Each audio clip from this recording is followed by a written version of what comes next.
So the next question is based on the formulas. Find the sequence corresponding to the generating function g. This is the generating function and we have to find the corresponding sequence. So ਕੀ ਕਰਨਾ ਹੈਗਾ ਇਹਦੇ ਵਿੱਚ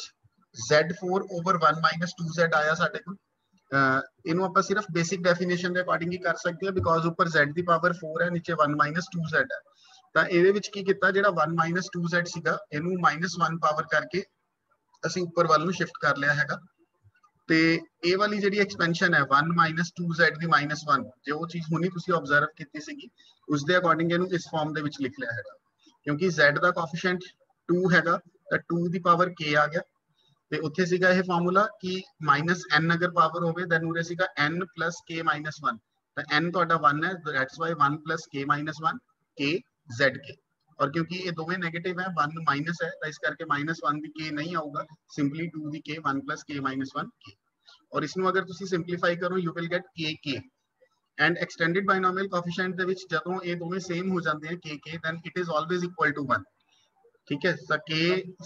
c के जेड़ा हुंदा है extended binomial coefficient ये 1 हो जाता है तो सिंपल ਤੁਹਾਡੇ ਕੋਲ ਰਹਿ ਗਿਆ 2 ਦੀ k zk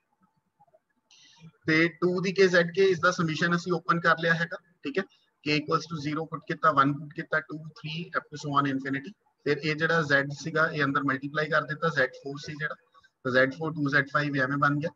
ते ਅਸੀਂ ਇੱਕ ਚੀਜ਼ ਆਬਜ਼ਰਵ ਕੀਤੀ ਕਿ ਉਰੇ 2 ਦੀ ਪਾਵਰ 'ਚ ਚੱਲ ਰਹੀ ਹੈਗੀ ਹੈ ਸਾਡੇ ਕੋਲ ਤਾਂ ਇਸ ਦੇ ਕੋਲ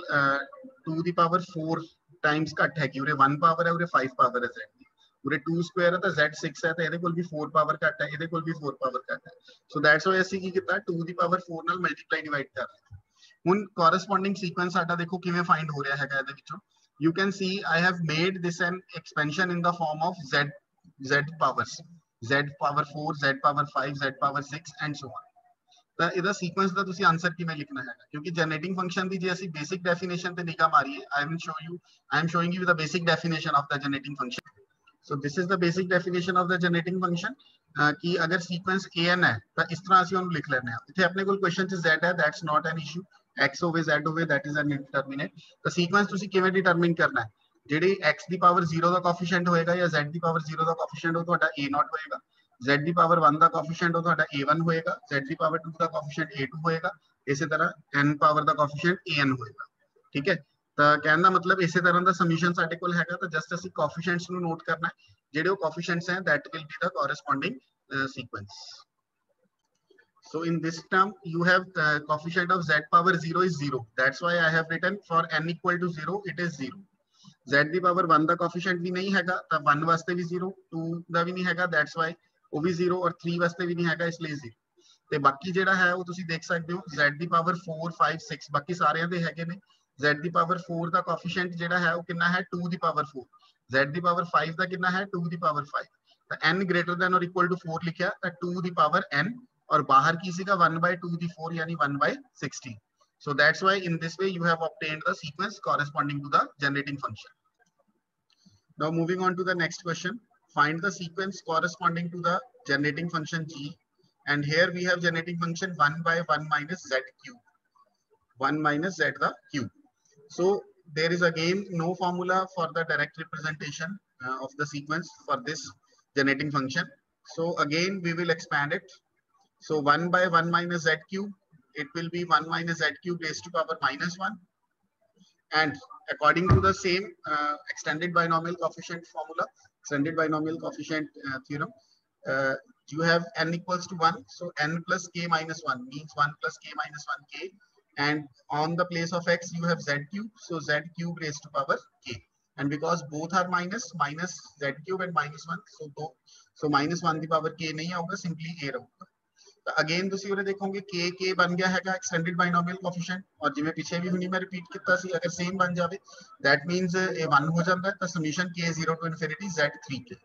and now if you expand the summation you will get these terms 1 plus z cube z6 z9 and so on up to infinity again we have to find the sequence so according to the corresponding powers of z power 0 the coefficient 1 हो गया but z the power 1 2 the है नहीं सी that's why I have placed their coefficients equal to 0 फिर z cube आ गया z4 z5 ਦਾ ਹੈ ਨਹੀਂ ਸੀ ਤਾਂ ਉਹਨਾਂ ਦੇ ਕੋਐਫੀਸ਼ੀਐਂਟ 0 ਪਲੇਸ ਕੀਤੇ z6 ਦਾ ਕੋਐਫੀਸ਼ੀਐਂਟ 1 ਹੋ ਗਿਆ ਅਗੇਨ 7 8 ਹੈ ਨਹੀਂ ਸੀ ਉਹ 0 ਪਲੇਸ ਕੀਤੇ 9 ਤਾਂ ਇਹਦਾ ਮਤਲਬ ਜਿਹੜਾ ਸੀਕੁਐਂਸ ਹੈ ਸਾਡੇ ਕੋਲ ਉਹ ਇਹ ਬਣ ਗਿਆ ਹੈਗਾ। ਯੂ ਕੈਨ ਸੀ Z0 ਦੇ ਕੋਰਸਪੋਂਡਿੰਗ 1 ਸੀ, 1 2 ਦੇ ਲਈ 0 ਸੀਗਾ 0 0, ਫਿਰ Z ਕਿਊਬ ਦਾ 1 ਸੀਗਾ, Z4 5 0, Z5 ਦਾ 1 ਸੀਗਾ, ਫਿਰ Z6 7 0, Z8 ਦਾ 1 ਹੈਗਾ, ਬਾਕੀ ਸਾਰੇ ਅੱਗੇ ਇਸੇ ਤਰ੍ਹਾਂ ਚੱਲਦਾ ਪਿਆ pattern. So this is the corresponding sequence. The next question is a formula. If GZ is generating function of sequence Sn, then show that generating function of A B N Sn. ਜੇ ਆਪਣੇ ਕੋਲ ਮੰਨ ਲਓ Sn sequence ਦਾ generating function ਪਤਾ ਹੈ ਤੇ ਇਹਦੇ ਨਾਲ ਅਸੀਂ A B N,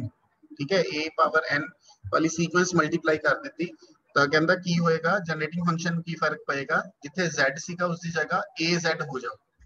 ਜੋ ਆਪਣੇ ਕੋਲ ਆ geometric sequence ਜਿਹੜੀ multiply ਕੀਤੀ ਉਹਦਾ ਜੋ base ਸੀਗਾ A, ਉਹ Z ਨਾਲ multiply ਹੋ ਜਾਏਗਾ। ਤਾਂ ਇਹ ਇੱਕ ਰਿਜ਼ਲਟ ਵੀ ਹੈ ਕਿਉਂਕਿ ਕੁਐਸਚਨਸ ਦੇ ਵਿੱਚ ਯੂਜ਼ ਵੀ ਹੋਊਗਾ, ਠੀਕ ਹੈ। So note it carefully. ਤਾਂ ਪ੍ਰੂਫ ਤੇ ਚੱਲਦੇ ਆ। GZ ਜਨਰੇਟਿੰਗ ਫੰਕਸ਼ਨ ਹੈ ਸੀਕੁਐਂਸ Sn ਦਾ, ਤਾਂ ਇਹਦਾ ਮਤਲਬ according to the definition of generating function you have GZ equal to summation n0 to infinity Sn Zn। the basic definition of the generating function simply ਉਹ apply ਕੀਤੀ ਹੈ ਤੇ ਇਸ ਦਾ GZ ਅਸੀਂ ਲੈਟ ਕੀਤਾ ਸੀ ਤੇ AN Sn ਜਿਹੜਾ second sequence ਜਿਸ ਦਾ ਅਸੀਂ ਡਿਰਾਈਵ ਕਰਨਾ ਹੈਗਾ उसका ਅਸੀਂ ਕੀ ਸਪੋਜ਼ ਕਰ ਲਿਆ ਹੈਗਾ G1Z, ਠੀਕ ਹੈ। GZ is for Sn and G1Z is for AN Sn। ਤਾਂ G1Z ਕੀ ਹੋਏਗਾ ਫਿਰ ਅਗਰ AN Sn ਦਾ ਜਨਰੇਟਿੰਗ ਫੰਕਸ਼ਨ ਹੈ according to the definition AN Sn into Z ਦੀ power n summation n 0 to infinity। so Sn as it is AN Zn ਇਹ power common ਕਰ ਲਿੱਤੀ ਗਈ ਹੈ। now you can compare these terms, ਤੁਸੀਂ ਇਹਨਾਂ ਦੋਵੇਂ ਟਰਮਸ ਨੂੰ ਅਗਰ ਕੰਪੇਅਰ ਕਰੋਗੇ ਇਹਨਾਂ ਨੂੰ ਤਾਂ ਨੋਟਿਸ ਕਰੋ ਕੀ ਫਰਕ ਹੈ। Sn as it is ਆਪਣੇ ਕੋਲ ਆਪਣੀ ਜਗ੍ਹਾ ਤੇ ਹੈਗਾ बट Z ਦੀ ਪਾਵਰ n ਦੀ ਜਗ੍ਹਾ ਤੇ AZ ਦੀ ਪਾਵਰ n ਆ ਗਈ। ਤਾਂ ਅਗਰ ਉਰੇ Z ਸੀਗਾ ਤਾਂ ਅਸੀਂ ਇਹਨੂੰ ਲਿਖਿਆ GZ ਤੇ ਹੁਣ ਅਗਰ ਉਰੇ AZ ਹੈ ਤਾਂ ਅਸੀਂ ਇਹਨੂੰ ਕੀ ਲਿਖਾਂਗੇ GAZ। So G1Z which is the generating function of AN Sn is equal to the GAZ ਔਰ ਇਹੀ ਅਸੀਂ ਪ੍ਰੂਫ ਕਰਨਾ ਸੀ। So this is the formula. Now the next question is find the generating function of the following sequence. That is a very important question. Here AN is equals to binomial coefficient 2nn with a not equal to 1. You are given that a not will be equal to 1. Initially a not ਦੀ ਇੱਕ value ਸਾਨੂੰ provide ਕੀਤੀ ਹੈ ਯਾਨੀ ਇਹ values ਜਿਹੜੀਆਂ ਹੈ a1 ਤੋਂ ਆਪਾਂ ਨੇ ਸਟਾਰਟ ਕਰਨੀਆਂ ਹੈਗੀਆਂ। a1 will be 2 1, a2 will be 4 2, ਇਸ ਤਰ੍ਹਾਂ ਆਪਣੇ ਕੋਲ ਬਾਕੀ ਦੇ ਕੋਐਫੀਸ਼ੀਐਂਟ ਡਿਰਾਈਵ ਹੋਣਗੇ ਬਟ a not ਫਿਕਸ ਕੀਤਾ ਉਹਨੇ 1 ਦੇ ਬਰਾਬਰ ਹੀ ਰੱਖਣਾ ਹੈ। ਇਹਦਾ ਜਨਰੇਟਿੰਗ ਫੰਕਸ਼ਨ ਫਾਈਂਡ ਕਰਨਾ ਹੈ। ਸੋ ਫਰਸਟਲੀ ਕਿਉਂਕਿ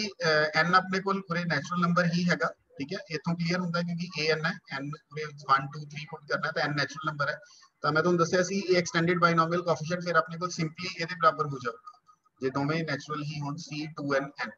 ਤਾਂ ਇਸ ਕਰਕੇ 2nn ਇਸ ਦਾ ਫਾਰਮੂਲਾ ਫਿਰ C ਕੰਬੀਨੇਸ਼ਨ ਦੇ ਅਕੋਰਡਿੰਗ ਜੇ ਅਸੀਂ ਅਪਲਾਈ ਕਰੀਏ 2n ਫੈਕਟੋਰੀਅਲ ਫਿਰ n ਹੈਗਾ n ਫੈਕਟੋਰੀਅਲ ਤੇ 2n minus n factorial this is again n factorial. ਤੇ ਇਸ ਨੂੰ ਹੁਣ ਸਿੰਪਲੀਫਾਈ ਕਰਦੇ ਆ ਫੈਕਟੋਰੀਅਲ ਨੂੰ, ਫੈਕਟੋਰੀਅਲ ਓਪਨ ਕਰ ਲਿੱਤਾ 2n ਫੈਕਟੋਰੀਅਲ ਨੂੰ ਟੇਕ ਕਰ ਲਿੱਤਾ 2n 2n minus 1 2n minus 2 so on up to 1 ਤੱਕ n factorial n factorial.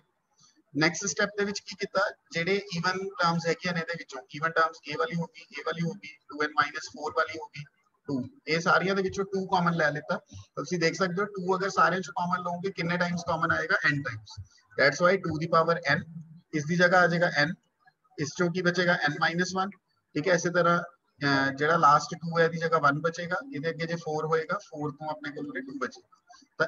Even ਵਾਲੀਆਂ ਟਰਮਸ ਸਾਰੀਆਂ ਨਿਕਲ ਗਈਆਂ ਹੈਗੀਆਂ ਤੇ ਹੁਣ ਜਿਹੜੀਆਂ ਆਡ ਵਾਲੀਆਂ ਟਰਮਸ ਹੈ ਆਡ ਵਾਲੀਆਂ ਕਿਹੜੀਆਂ 2n minus 1 ਫਿਰ 2n minus 3 3 1 ਇਹ ਸਾਰੀਆਂ ਅਲੱਗ ਤੋਂ ਪਿੱਛੇ ਲਿਖੀਆਂ ਹੋਈਆਂ। ਸੋ ਹੁਣ ਤੁਸੀਂ ਦੇਖ ਸਕਦੇ ਹੋ ਜਿਨ੍ਹਾਂ ਦੇ ਵਿੱਚੋਂ ਅਸੀਂ 2 ਕਾਮਨ ਲਿੱਤਾ ਸੀ this is n factorial again. ਤਾਂ ਇਹ n ਫੈਕਟੋਰੀਅਲ ਹੈ ਇਹ ਇਸ ਦੇ ਨਾਲ ਕੈਨਸਲ ਹੋ ਜਾਊਗਾ। So you will remain with 2 the power n ਅੱਗੇ ਪਿਆ ਹੈਗਾ ਔਰ a ਵਾਲੀ ਸਾਰੀ ਟਰਮ as it is ਆ ਗਈ upon n factorial। so ਅਸੀਂ ਇਹਨੂੰ ਸਿੰਪਲੀਫਾਈ ਕਰਕੇ obtain ਤੱਕ ਕਰ ਲਿਆ ਹੈਗਾ। ਹੁਣ ਕੀ ਕਰਨਾ ਹੈਗਾ ਜਿਹੜਾ ਰਿਜ਼ਲਟ ਹੁਣੀ ਅਸੀਂ ਡਿਰਾਈਵ ਕੀਤਾ ਸੀ ਲਾਸਟ ਸਲਾਈਡ ਦੇ ਵਿੱਚ ਉਹ ਅਸੀਂ ਇਸ ਕੁਐਸਚਨ ਦੇ ਅਪਲਾਈ ਕਰਾਂਗੇ। how is it is applying here because you can see in this question you see you have 2 power n ਅੱਗੇ ਆਪਣੇ ਕੋਲ 2 power n ਹੈ। ਤਾਂ ਜੇ ਆਪਾਂ ਲਾਸਟ ਕੁਐਸਚਨ ਵਾਲੇ ਨੂੰ ਕੰਪੇਅਰ ਕਰੀਏ ਇਟ ਮੀਨਸ ਇਹ ਇਸ ਟਾਈਪ ਦਾ ਬਣ ਗਿਆ 2n Sn Sn I am letting Sn equal to this term ਜਿਹੜਾ ਇਹ ਬਾਕੀ ਦਾ ਹੈਗਾ। ਤਾਂ ਇਟ ਮੀਨਸ ਸਾਨੂੰ ਇਸ ਦੀ ਕੋਈ ਟੈਨਸ਼ਨ ਨਹੀਂ ਹੈ ਇਹ ਉਸ ਫਾਰਮੂਲੇ ਦੇ ਅਕੋਰਡਿੰਗ ਕੀ ਹੈਗਾ ਅਸੀਂ Sn ਦਾ ਜਨਰੇਟਿੰਗ ਫੰਕਸ਼ਨ ਡਿਰਾਈਵ ਕਰਾਂਗੇ ਉਹਦੇ ਵਿੱਚ ਜਿੱਥੇ z ਹੋਏਗਾ ਉਹਨੂੰ 2z ਨਾਲ ਰਿਪਲੇਸ ਕਰ ਦਵਾਂਗੇ। ਇਹ ਫਾਰਮੂਲਾ ਇਹੀ ਸੁਜੈਸਟ ਕਰਦਾ ਸੀਗਾ ਸਾਨੂੰ Sn ਦਾ ਜਨਰੇਟਿੰਗ ਫੰਕਸ਼ਨ ਫਾਈਂਡ ਕਰੋ ਔਰ an Sn ਦਾ ਫਿਰ ਕੀ ਹੋ ਜਾਊਗਾ ਜਿੱਥੇ z ਹੈ ਉਹਨੂੰ az ਨਾਲ ਰਿਪਲੇਸ ਕਰ ਦਿਓ z ਦੀ ਜਗ੍ਹਾ az। ਤਾਂ 2 ਪਾਵਰ n ਜਿਹੜਾ ਹੈਗਾ इसनू ਅਸੀਂ ਹਲੇ ਨਹੀਂ ਕੰਸੀਡਰ ਕਰਾਂਗੇ, ਅਸੀਂ ਸਿਰਫ ਜੋ 2 ਪਾਵਰ n ਤੋਂ ਬਿਨਾ ਟਰਮ ਹੈ ਉਹਨੂੰ ਕੰਸੀਡਰ ਕਰਾਂਗੇ ਔਰ ਉਹਦਾ ਜਨਰੇਟਿੰਗ ਫੰਕਸ਼ਨ ਫਾਈਂਡ ਕਰਾਂਗੇ। we need only to find the generating function for this term, ठीक है। इसका जनरेटिंग फंक्शन फाइंड करना है तो 2 पावर n sn ਦਾ जनरेटिंग फंक्शन अपने आप डिराइव हो जाएगा। ਤੇ ਹੁਣ ਇਹਦਾ जनरेटिंग फंक्शन ਜੇ फाइंड करना है, ठीक है, तो इसकी गल कर रहे कि इसका ऑब्टेन किया, then we can obtain the generating function for this thing also। now let sn is equal to जेड़ा अपने कोले रिमेनिंग सीगा 2n ਨੂੰ ਛੱਡ ਕੇ sn वो ले लिया, इसका जनरेटिंग फंक्शन sn zn, ठीक है। sn ਦੀ वैल्यू ये होगी a zn। ਤੇ ਇੱਕ ਗੱਲ ਉਰੇ क्लियर कर दवा कि जेड़ा अपने कोल 2 पावर 0 s0 है, क्योंकि ये अपने कोल बनया सीगा ना सॉल्व करके, I am showing you again, ये अपने कोल बनया सीगा दिस वन, ठीक है, और ए एन ਨੂੰ ਅਸੀਂ ਸੋਲਵ ਕਰਦੇ ਪਏ ਸੀਗੇ। ਇਹਦਾ ਮਤਲਬ ਇਸ ਦੇ ਵਿੱਚ ਜੇ ਅਸੀਂ n ਨੂੰ 0 ਪੁੱਟ ਕਰੀਏ you will have a power 0 2 power 0 and this term is whole sn, ਤਾਂ it means a ਬਣ ਗਿਆ s0 और a0 क्योंकि 1 हैगा ਤੇ 2 ਪਾਵਰ 0 ਵੀ 1 ਹੋ ਗਿਆ, ਤਾਂ ਇਹਦਾ ਮਤਲਬ s0 ਵੀ ਸਾਡੇ ਕੋਲ 1 ਹੋ ਗਿਆ। ਤਾਂ ਇਸ ਸਟੈਪ ਦੇ ਵਿੱਚ ਇਹ ਚੀਜ਼ ਦੱਸੀ ਗਈ ਹੈ, therefore our s0 is 1। ਤਾਂ that means ਜਦੋਂ ਤੁਸੀਂ ਇਸ ਸਮੀਸ਼ਨ ਨੂੰ ਐਕਸਪੈਂਡ ਕਰੋਗੇ ਤਾਂ ਫਸਟ ਟਰਮ will be 1 ਤੇ ਉਸ ਤੋਂ ਬਾਅਦ ਕਿਉਂਕਿ n equal to 0 ਪੁੱਟ ਕਰਨਾ ਹੈਗਾ ਤੇ ਉਸ ਤੋਂ ਬਾਅਦ ਜਿਹੜੀਆਂ ਟਰਮਸ ਹੈ ਇਹਦੇ ਮੁਤਾਬਿਕ ਆਪਣੇ ਕੋਲ ਸੈਟਲ ਹੋ ਜਾਣ। And you can see after expanding it ਔਰ ਇਸ ਐਕਸਪ੍ਰੈਸ਼ਨ ਨੂੰ ਤੁਸੀਂ ਇਸ ਦੇ ਬਰਾਬਰ ਲਿਖ ਸਕਦੇ ਹੋ 1 minus 2z the power minus half। why is it so? I am showing you it in the next slide how I have consolidated। ਤਾਂ ਤੁਸੀਂ ਇਸ ਨੂੰ ਚੈੱਕ ਕਰੋ, ਜਿਹੜਾ 1 minus 2z ਦੀ minus half ਹੈ, according to the extended binomial theorem it will be equal to this half plus k minus 1 k ਤੇ 2z ਹੈ तो 2 ਦੀ ਪਾਵਰ k zk ਤੇ ਇਸ ਨੂੰ ਸਿੰਪਲੀਫਾਈ ਕਰਕੇ ਤੁਹਾਡੇ ਕੋਲ ਆ ਗਿਆ k minus 1/2 k 2 power k z। ਤੇ ਫਿਰ ਇਸ ਐਕਸਟੈਂਡਡ ਬਾਇਨੋਮੀਅਲ ਕੋਐਫੀਸ਼ੀਐਂਟ ਦੀ ਜੋ ਡੈਫੀਨੇਸ਼ਨ ਸੀ ਉਹਦੇ ਮੁਤਾਬਿਕ ਇਹਨੂੰ ਬ੍ਰੇਕ ਕਰੋ। ਕੀ ਹੁੰਦਾ ਸੀਗਾ कि पहला आ वाला n as it is ऊपर k minus half as it is, फिर ਇਹਦੇ ਵਿੱਚੋਂ 1 ਮਾਈਨਸ ਕਰਨਾ ਹੈ, ਫਿਰ ਇਹਦੇ ਵਿੱਚੋਂ 2 ਮਾਈਨਸ ਕਰਨੇ ਆ ਔਰ ਕਿੱਥੋਂ ਤੱਕ ਮਾਈਨਸ ਕਰਨਾ ਹੈਗਾ k minus 1 ਤੱਕ। ਤਾਂ k minus half minus k minus 1 ਕਰੋਗੇ ਤਾਂ ਬ੍ਰੈਕਟ ਓਪਨ ਕੀਤਾ minus k plus 1 ਤੇ ਨੀਚੇ ਜੋ ਨੰਬਰ ਹੁੰਦਾ ਸੀ ਉਹਦਾ factorial k factorial 2 power k z। ਇਸ ਨੂੰ ਫਰਦਰ ਫਿਰ ਅਸੀਂ ਜਿਹੜਾ ਹੈ ਸਿੰਪਲੀਫਾਈ ਕਰਕੇ ਦੇਖਿਆ ਤਾਂ ਇਹ k ਨਾਲ k ਕੱਟ ਗਿਆ ਹੈਗਾ ਤਾਂ 1 minus half ਇਹ ਅਪ ਟੂ ਹਾਫ ਤੱਕ ਆ ਗਿਆ ਤੇ ਇਹ ਵੀ ਸਿੰਪਲੀਫਾਈ ਹੋ ਕੇ ਇਹ ਬਣ ਗਿਆ k minus 3/2। ਤਾਂ ਇਸ ਤਰ੍ਹਾਂ ਦਾ ਇਹ ਐਕਸਪੈਂਸ਼ਨ ਬਣ ਗਿਆ। ਤੇ ਨੈਕਸਟ ਸਟੈਪ ਦੇ ਵਿੱਚ ਇਹਦਾ ਵਿੱਚ ਐਲਸੀਐਮ ਲੈ ਲਿਆ ਸਾਰੀਆਂ ਟਰਮਸ ਦਾ, ਤਾਂ ਤੁਸੀਂ ਦੇਖੋਗੇ ਫਸਟ ਟਰਮ ਜਿਹੜੀ ਹੈਗੀ ਹੈ k minus half ਇਹ ਚੇਂਜ ਹੋ ਗਈ 2k minus 1 ਚ, k minus 3/2 ਇਹ ਚੇਂਜ ਹੋ ਗਿਆ 2k minus 3 ਦੇ ਵਿੱਚ। ਇਸੇ ਤਰ੍ਹਾਂ ਲਾਸਟ ਆਪਣੇ ਕੋਲ 1 ਹੈ ਤਾਂ ਇਹ 1 ਬਚ ਗਿਆ। ਤਾਂ ਜਿਹੜਾ ਐਲਸੀਐਮ ਸੀਗਾ 2 2 2 ਉਹ ਕਿੰਨੇ ਟਾਈਮਸ ਹੋ ਗਿਆ ਆਪਣੇ ਕੋਲ k ਟਾਈਮਸ, ਉਹ ਅਸੀਂ ਉਰੇ ਲਿਖ ਲਿਆ ਔਰ ਇਹ 2 ਪਾਵਰ k ਨਾਲ ਇਹ ਦੋਵੇਂ ਕੈਨਸਲ ਹੋ ਗਏ, you will remain with this thing। Now you can compare it with the last summation ਜਿਹੜਾ ਆਪਣੇ ਕੋਲ ਜੈਨੇਟਿਕ ਫੰਕਸ਼ਨ ਦਾ ਬਣਿਆ ਸੀਗਾ, ਇਹੀ ਸੇਮ ਸਮੀਸ਼ਨ ਆਪਣੇ ਕੋਲ ਬਣਿਆ ਹੋਇਆ ਹੈ। You can see here this one the same summation, so that's why I have written this gz equal to 1 minus 2z minus half। so it means the generating function for c2n is, ठीक है, extended binomial coefficient 2n with a not equal to 1 is ਜਿਹੜਾ ਸੀ ਉਹ g2z ਹੋਣਾ ਸੀ ਤਾਂ it means ਜਿਹੜਾ 1 minus 2z ਸੀ, ਠੀਕ ਹੈ, ਉਹਦੇ ਵਿੱਚ z ਨੂੰ ਅਸੀਂ ਰਿਪਲੇਸ ਕਰ ਦਿੱਤਾ 2z ਨਾਲ ਤਾਂ ਇਹ ਬਣ ਗਿਆ 1 minus 4z the minus half। so this is all about this